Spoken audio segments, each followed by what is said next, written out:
Hi అందరికీ. మీరు చూస్తున్నది G and L learning zone. ఉద్యోగాల మీద స్పష్టమైన సమాచారం అందించే మీ ట్రస్టెడ్ ప్లాట్ఫామ్. గత వీడియోలో ఈడబ్ల్యూఎస్ కేటగిరీలో సెలక్షన్ గురించి చేసిన అనాలిసిస్కు మంచి రెస్పాన్స్ వచ్చింది. కామెంట్స్లో చాలామంది క్యాస్ట్ వైజ్ కానీ జోన్ వైజ్ కానీ క్లారిటీ కావాలన్నారు. అందుకే ఇప్పుడు జోన్ 4లో ఓపెన్ కేటగిరీ అండ్ క్యాస్ట్ వైజ్గా ఆధారంగా వీడియో చేస్తున్నాను. మీకు మా వీడియోలు నచ్చితే తప్పకుండా సబ్స్క్రైబ్ చేసి మీ ఫ్రెండ్స్తో షేర్ చేయండి. మీరు ఇచ్చే ఒక లైక్ ఒక షేరు మా కష్టానికి ఫలితంగా మారుతుంది. సో ఇప్పుడు మనం విషయానికి వస్తే, సో ప్రభుత్వ ఉద్యోగాల ఎంపికలో ఓపెన్ కేటగిరీ అనే విభాగం ఎంతో కీలకమైనది. ఈ ఓపెన్ కేటగిరీలో మొత్తం మనకు 61 పోస్టులు ఉన్నాయి జోన్ 4లో.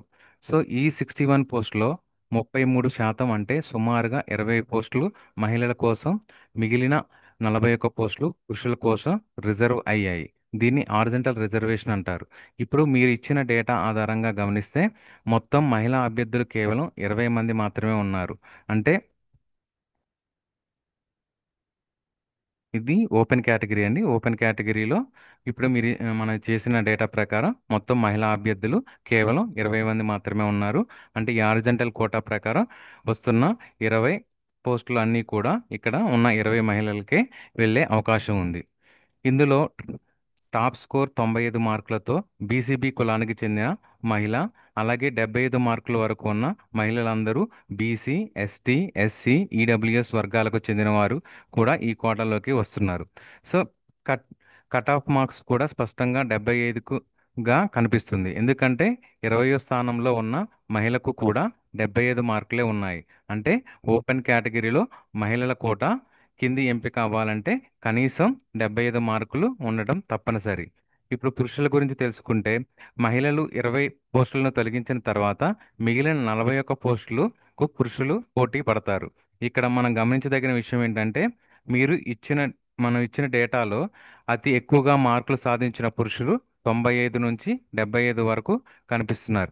వీరంతా మెరిట్ ఆధారంగా ఓపెన్ కేటగిరీలోకి వస్తారు. ఈ 41 మంది పురుషులు ఎక్కువ మంది BCB, BCD, BCE, SC, ST, EWS కులాలకు వారు చెందినవారు ఉన్నారు. ముఖ్యంగా బీసీబీ మరియు బీసీడీ కులాలు అధికంగా కనిపిస్తున్నాయి. ఒకటే స్కోర్ వచ్చిన సందర్భంలో, అంటే ఒకటే స్కోర్ అంటే టై వచ్చిన సందర్భంలో ఎవరు ఎంపిక అవుతారు అనేది వయస్సు, రిజర్వేషన్, ప్రాధాన్యత మరియు రాస్టర్ పాయింట్ సిస్టమ్ ఆధారంగా నిర్ణయిస్తారు. రాస్టర్ పాయింట్ సిస్టమ్ అనేది ఉద్యోగాల నియామక ప్రక్రియలో ప్రతి పోస్టును ఒక కేటగిరీకి కేటాయించడానికి ఉపయోగించే ప్రిడిఫైన్డ్ రూల్ బుక్ లాంటిది.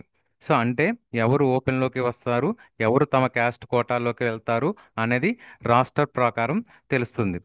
ఇలా చేస్తే ఓపెన్ కేటగిరీలో మహిళల కోటా కింద 75 వరకు వచ్చిన వారు ఎంపిక అవుతారు. మరియు పురుషులు 75కు పైగా ఉన్న వారికి 41 పోస్టుల వరకు అవకాశం వస్తుంది.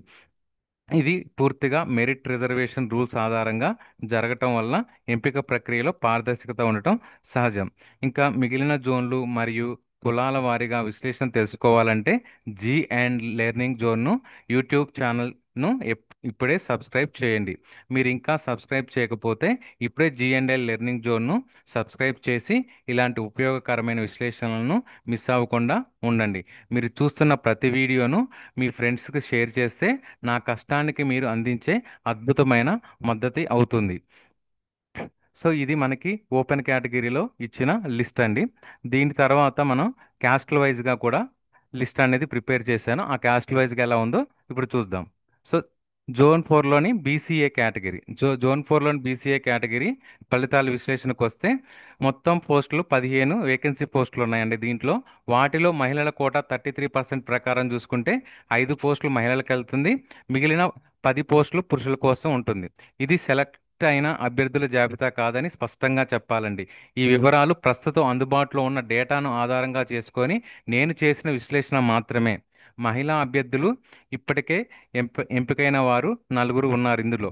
సో అంటే దీని ర్యాంకుల ప్రకారంగా చూసుకుంటే rank 2, rank 3 and rank 8 and rank 10, అంటే వీటి మార్క్స్ వచ్చేసరికి 73 అనేది ఇద్దరు మహిళలకు వచ్చినవి అండ్ 67, 64 మార్క్స్లో మహిళా అభ్యర్థులు ఉన్నారు. అంటే ఇంకా ఒక మహిళా అభ్యర్థికి అవకాశం ఉంది.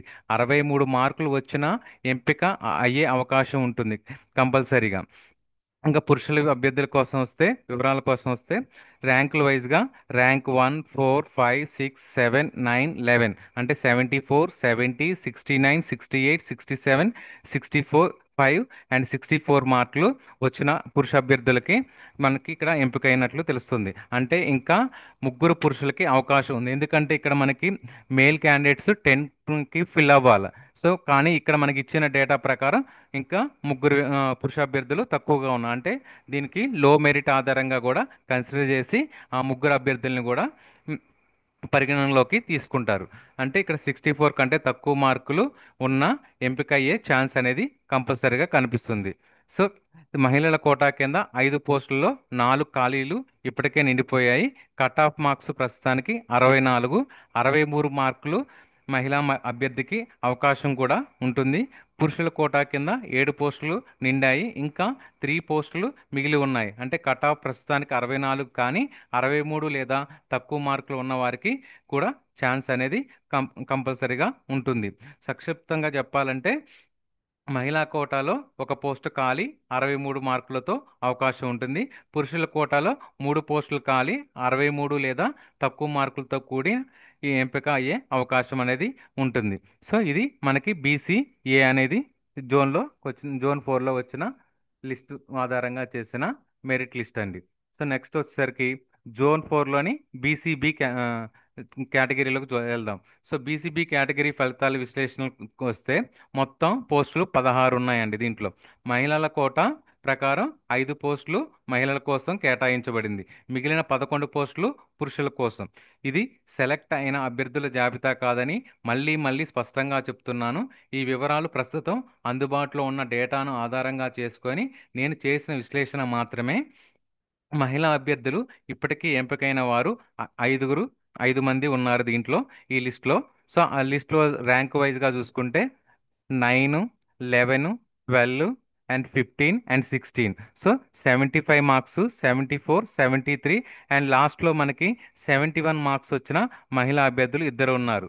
సో అంటే మహిళల కోటా కింద అన్ని 5 పోస్టులకు నిండిపోయాయి. చివరిగా ఎంపికైన అభ్యర్థి స్కోరు 71 మార్కులు. ఇకపై 71 కన్నా తక్కువ మార్కులు ఉన్న మహిళలకు అవకాశం అనేది ఉండదు. సో అదే పురుష అభ్యర్థుల కోసం వస్తే ర్యాంక్ 1, ర్యాంక్ 2, ర్యాంక్ 3 అంటే ఇక్కడ మార్కుల వైజ్గా చూద్దాము. 77, 76, 76 మార్క్స్ వచ్చేసరికి ముగ్గురు అభ్యర్థులకు వచ్చింది. 75 మార్క్స్ వచ్చేసరికి నలుగురు అభ్యర్థులకు వచ్చింది. అండ్ 74 అండ్ 73 వచ్చేసరికి ఇద్దరికి వచ్చింది. సో ఇది మొత్తం 11 మంది పురుష అభ్యర్థులు ఇప్పటికే ఎంపికయ్యారు. ఇకపై పురుషులకి అవకాశం ఉండదు. సో మొత్తం పోస్టులు ఫుల్ అయిపోయినాయి. సో దీన్ని వివరంగా చెప్పాలంటే మహిళల కోటా కింద మొత్తం 5 పోస్టులు ఫుల్ అయిపోయినవి. కట్ ఆఫ్ వచ్చేసరికి 71 మార్కులు. 71 కన్నా తక్కువ ఉన్న వారికి అవకాశం లేదు. పురుషుల కోటా కింద 11 పోస్టులు పూర్తిగా నిండిపోయాయి. కట్ ఆఫ్ అనేది 73 మార్క్స్. సో టై వచ్చిన చోట రాస్టర్ పాయింట్ వైస్ ఆధారంగా సెలెక్షన్ జరుగుతుంది. దీన్ని సంక్షిప్తంగా చెప్పాలనుకుంటే మహిళల కోట 5 పోస్టులు ఫుల్ అయిపోయినవి. కట్ ఆఫ్ వచ్చేసరికి 71 మార్కులు. పురుషుల కోట వచ్చేసరికి 11 పోస్టులు ఫుల్ అయిపోయినవి. కట్ ఆఫ్ వచ్చేసరికి 73 మార్క్స్. ఇది పూర్తిగా మెరిట్ ఆరిజెంటల్ రిజర్వేషన్ పద్ధతిని అనుసరించి పారదర్శక ప్రక్రియ. టై వచ్చిన చోట నిర్ణయం రోస్టర్ పాయింట్ సిస్టమ్ ప్లస్ వయస్సు ఆధారంగా తీసుకుంటారు. సో ఇది మనకి బీసీ బిలోని కేటగిరీ వైజ్గా లిస్ట్ అండి. సో నెక్స్ట్ కేటగిరీకి వెళ్తే బీసీడి. సో బీసీడీలో వచ్చేసరికి మనకి మొత్తం పోస్టులు 11 ఉన్నాయి. మహిళల కోటా కింద మనకి 4 పోస్టులు మహిళల కోసం రిజర్వ్ చేసి ఉన్నాయి. సో మిగిలిన 7 పోస్టులు పురుషుల కోసం ఉన్నాయి. సో ఇది సెలెక్ట్ అయిన వారి జాబితా కాదు. మళ్ళీ మళ్ళీ చెప్తున్నాను రిపీట్ చేసి, ఎందుకంటే ఇది ఇప్పటి వరకు వచ్చిన డేటాను ఆధారంగా చేసుకొని నేను తయారు చేసిన అనాలిసిస్ మాత్రమే. ఇది మహిళా అభ్యర్థులు ఇప్పటికే ఎంపికైన వారిలో 4 మంది ఉన్నారు. సో వాళ్ళ మార్క్స్ పరిశీలించినట్లయితే మనకి 72, 72, 71, 70 అంటే 72 వచ్చిన మహిళా అభ్యర్థులు ఇద్దరు ఉన్నారు. అండ్ లీస్ట్ వచ్చేసరికి 70 మార్క్స్ వరకు ఉన్నారు. అంటే మహిళల కోటా కింద అందుబాటులో ఉన్న అన్ని పోస్టులు నిండిపోయాయి. చివరగా ఎంపికైన అభ్యర్థి స్కోరు 70 మార్క్స్. ఇంకా ఇకపై 70 కన్నా తక్కువ మార్కులున్న మహిళలకు అవకాశం అనేది ఉండదు. అదే పురుషుల అభ్యర్థుల కేటా కిందకి వచ్చినట్లయితే ర్యాంక్స్ వైజ్గా మనకి దీంట్లో మార్క్స్ వచ్చేసరికి 77 టాప్ మార్క్స్లో ఉన్నారు. అండ్ 73 వచ్చేసరికి లీస్ట్ మార్క్లో ఉన్నారు పురుష అభ్యర్థులు. అంటే మొత్తం 7 పురుష అభ్యర్థులు ఇప్పటికే ఎంపికయ్యారు. ఇకపై పురుషులకు అవకాశం లేదు, మొత్తం పోస్టులు ఫుల్ అయిపోయినాయి.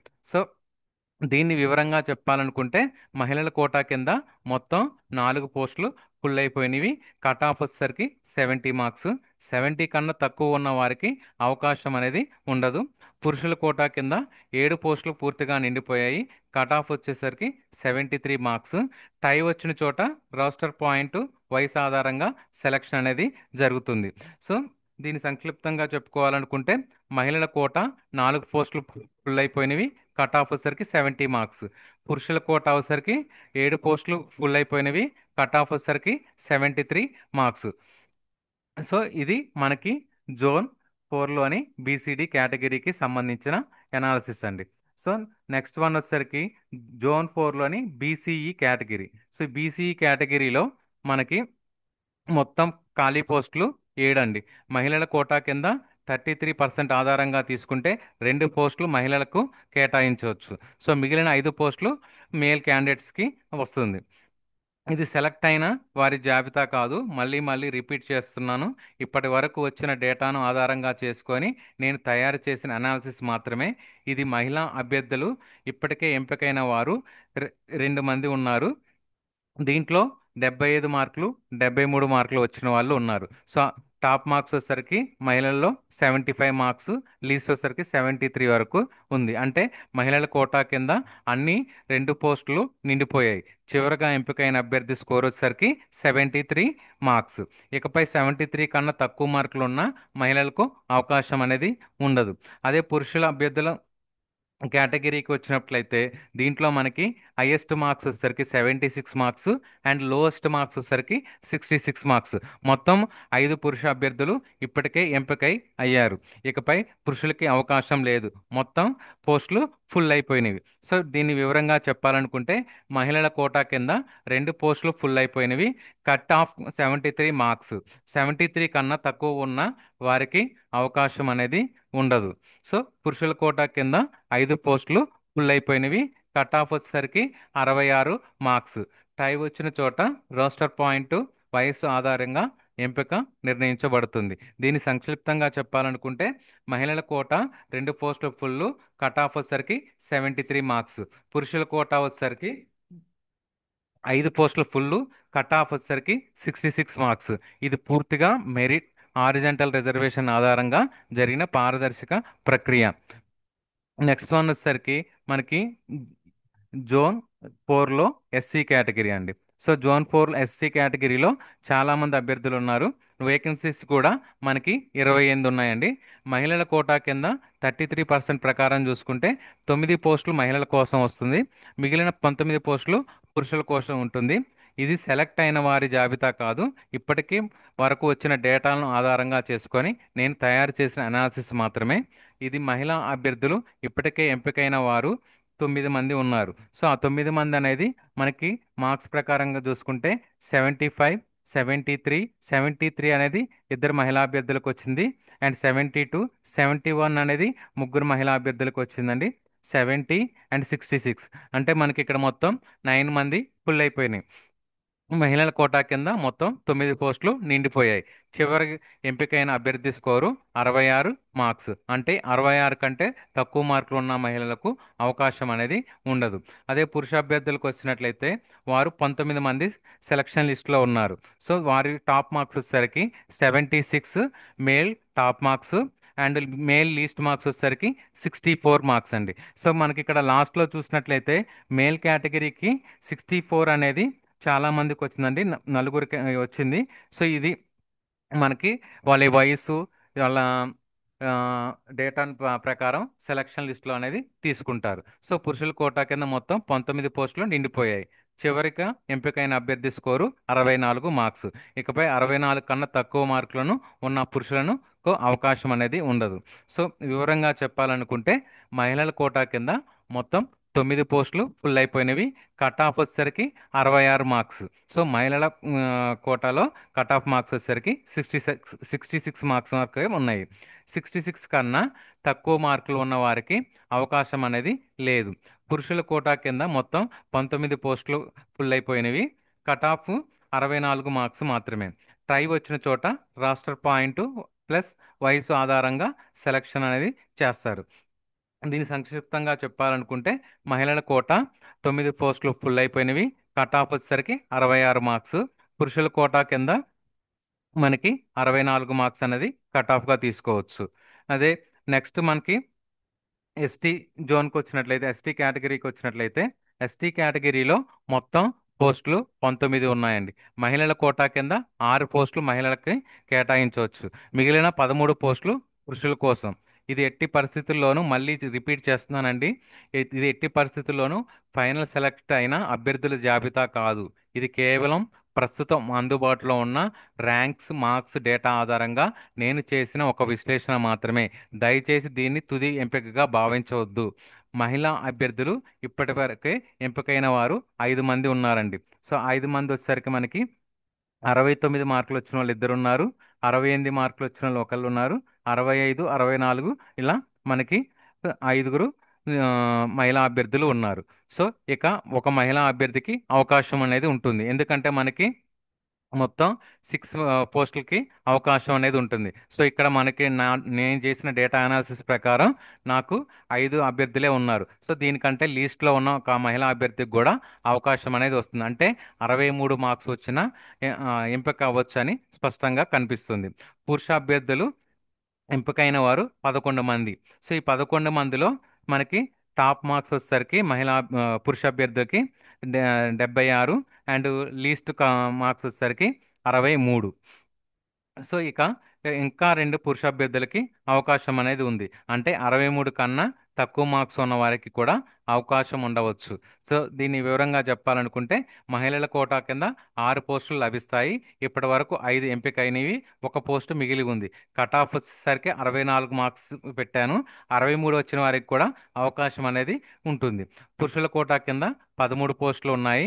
ఇప్పటి వరకు 11 ఎంపిక అయినవి, ఇంకా 2 పోస్టులు మిగిలి ఉన్నాయి. అంటే కట్ ఆఫ్ 63 మార్క్స్ కంటే తక్కువ మార్కులు వచ్చిన వారికి కూడా అవకాశం అనేది ఉంది. సో దీన్ని సంక్షిప్తంగా చెప్పాలనుకుంటే మహిళల కోట 6 పోస్టులు 5 ఫుల్ అయిపోయినవి, ఒకటి ఖాళీ ఉన్నది. సో దాన్ని కూడా మనకి లీస్ట్ మార్క్స్ వచ్చిన వాళ్ళ ఆధారంగా ఫిల్ చేసుకుంటారు. పురుషుల కోటా కూడా సేమ్ అండి. 13 పోస్టులకి 11 ఫుల్ అయిపోయినవి, 2 ఖాళీ ఉన్నవి. కట్ ఆఫ్ మార్క్స్ వచ్చేసరికి 63 కాబట్టి 62 లేదా అంతకంటే తక్కువ మార్క్స్ ఉన్న వారికి ఛాన్స్ అనేది ఉంటుంది. అదేవిధంగా మనం ఈడబ్ల్యూఎస్ కేటగిరీలోకి చూసినట్లయితే నెంబర్ ఆఫ్ వేకెన్సీస్ వచ్చేసరికి మనకి 19 ఉన్నాయండి. మహిళల కోటా కింద 6 పోస్టులు మహిళల కోసం కేటాయించబడింది. మిగిలిన 13 పోస్టులు పురుషుల కోసం ఉంటుంది. సో దీంట్లో మనకి ర్యాంక్స్ వైజ్గా చూసుకుంటే మహిళా అభ్యర్థులు ముగ్గురే ఉన్నారు. ఒకళ్ళు 73 మార్క్స్, 68 మార్క్స్, 64 మార్క్స్. సో ఇవన్నీ కూడా ఓపెన్ కేటగిరీలోకి పోంగా మిగిలిపోయిన అభ్యర్థులండి క్యాస్ట్ వైజ్గా. ఇంకా ఒక మహిళకు అవకాశం అనేది ఉంటుంది. సో అంటే 64 కన్నా తక్కువ మార్కులు వచ్చిన ఒక మహిళకు కూడా ఎంపిక అయ్యే ఛాన్స్ అనేది ఉంది ఈడబ్ల్యూఎస్ కేటగిరీలో. పురుష అభ్యర్థులైతే 10 మంది 10 మంది ర్యాంక్ వైజ్గా చూసుకుంటే 77 మార్క్స్, 75 మార్క్స్, 71 అనేది ముగ్గురికి వచ్చిందండి. 68 అనేది ఇద్దరికి వచ్చింది. అండ్ 67, 64 మార్క్స్ వచ్చాయి. సో అంటే ఇంకా మేల్ అభ్యర్థులకి అవకాశం ఉంటుంది. అంటే 64 కన్నా తక్కువ స్కోర్ ఉన్న వారు కూడా ఎంపిక అయ్యే అవకాశం ఉంటుంది. వివరంగా చెప్పాలంటే మహిళల కోట 6 పోస్టులు, ఇప్పటి వరకు ఎంపికైనవి 3, కట్ ఆఫ్ ప్రస్తుతం 64, ఇంకా 3 పోస్టులు ఖాళీగా ఉండటంతో 64 కన్నా తక్కువ మార్కులతో కూడిన మహిళలకు ఛాన్స్ అనేది ఉంటుంది. సో నేను ప్రీవియస్ చెప్పింది కొంచెం మిస్టేక్ చెప్పానండి. ఇక్కడ మనకి 3 మహిళలకి అవకాశం ఉంది ఇంకా ఎక్స్ట్రా. సో ఇక్కడ మనకి మహిళా ఛాన్స్ అనేది ఎక్కువగా ఉంది. పురుషుల కోట 13 పోస్టులు ఉన్నాయి. ఇప్పటి వరకు ఎంపికైనవి 10. కట్ ఆఫ్ మార్క్స్ వచ్చేసరికి 64. ఇంకా 3 పోస్టులు ఖాళీ అనేవి ఉన్నాయి. కనుక 64 కంటే తక్కువ మార్కుల వారికి అవకాశం అనేది ఉంటుంది. సో దీన్ని సంక్షిప్తంగా చెప్పాలనుకుంటే మహిళల కోట 6 పోస్టులు, ఇప్పటికే 3 ఎంపిక అయిపోయింది. కట్ ఆఫ్ అనేది 64. ఇంకో ముగ్గురికి అవకాశం అనేది కంపల్సరిగా ఉంటుంది. పురుషుల అభ్యర్థులకి 13 పోస్టులు, ఇప్పటికే 10 ఎంపిక అయిపోయినవి. కట్ ఆఫ్ వచ్చేసరికి 64. ఇక ఇంకో ముగ్గురికి అవకాశం అనేది ఉంటుంది. సో ఇది మెరిట్ ప్లస్ హారిజంటల్ రిజర్వేషన్ పద్ధతికి అనుగుణంగా జరిగే నియామక ప్రక్రియ. టై వచ్చిన చోట రోస్టార్ పాయింట్ సిస్టమ్ మరియు వయసు ప్రాధాన్యత ఆధారంగా సెలక్షన్ అనేది జరుగుతుందండి. సో మనకి నిన్న ఈరోజు ఈనాడు పత్రికలో ఒక వార్త అనేది ప్రచారం జరిగిందండి. జూలై నెల చివరిలో మెరిట్ లిస్ట్ అనేది విడుదల చేస్తామని చెప్తున్నారు. ఆగస్టు నెల చివరిలో ఫైనల్ లిస్ట్ అనేది విడుదల చేస్తామని ఎంహెచ్ఎస్ఆర్బి తెలంగాణ ప్రభుత్వం ప్రకటించింది. సో నేను చేసిన ఈ విశ్లేషణ మీరు మీకు పూర్తిగా ప్రస్తుతం అందుబాటులో ఉన్న డేటా ఆధారంగా మాత్రమే దీనిని తుది ఎంపికతో ఎటువంటి సంబంధం అనేది ఉండదండి. సో ఈ విశ్లేషణకు ఉపయోగించిన పూర్తి డేటాను డిస్క్రిప్షన్లో లింక్ రూపంలో అందించాను. ఇలాంటి విశ్లేషణలు చేయడానికి నేను ఎంతో శ్రమపడ్డానో మీరు ఊహించగలరు. నా కష్టాన్ని అర్థం చేసుకొని మీరు ఇంకా జిఎండ్ఎల్ లెర్నింగ్ జోన్ని సబ్స్క్రైబ్ చేయకపోతే ఇప్పుడే సబ్స్క్రైబ్ చేయండి. వీడియోని లైక్ చేయండి. మీ ఫ్రెండ్స్ మరియు గ్రూపులతో షేర్ చేయండి. మీరు ఇలాగే సహకరిస్తే నేను ఇంకా ఎన్నో విశ్లేషణలు చేయగలుగుతాను. జి అండ్ ఎల్ లెర్నింగ్ జోన్ని వెంటనే సబ్స్క్రైబ్ చేయండి. So thank you.